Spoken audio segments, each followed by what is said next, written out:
దేవుని నామంన మీ అందరికీ నా హృదయపూర్వక వందనాలు. దేవుడు మనతో చక్కటి వాగ్దానాన్ని, ధైర్యాన్ని ఇస్తున్నాడు.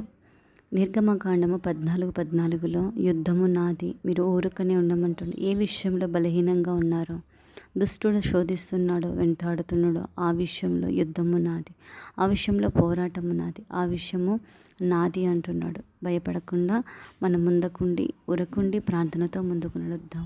శత్రువులను ప్రేమించమంటున్నాను. మత్తయి సువార్త 5వ అధ్యాయము 44వ వచనంలో, శత్రువు మన పక్షమున యుద్ధం చేస్తుండగా ఆ శత్రువుని ప్రార్థనతో జయించాలని దేవుడు ఆశపడుతున్నాడు. ప్రార్థన. దేవా, శత్రువును ప్రేమించి గొప్ప మనసు నీది. అటువంటి మనసు కలిగే హృదయాన్ని మాకు కూడా అనుగ్రహించి ఆస్వాదించి దీవించమని అడుగుతున్నాము. ఏ యొక్క యుద్ధంలో ఉన్నామో నీకు తెలుసు. ఆ యుద్ధంలో మాకు విజయం ఇచ్చి నీ సన్నిధానంలో చక్కటి సాక్షిబిడ్డలుగా నిలబెట్టుకొని వాడుకోమని, ఈ వాగ్దానం ప్రతి బిడ్డ జీవితంలో నెరవేర్పని యేసు నామములో అడిగి పొందుకుంటున్నాము తండ్రి. ఆమేన్.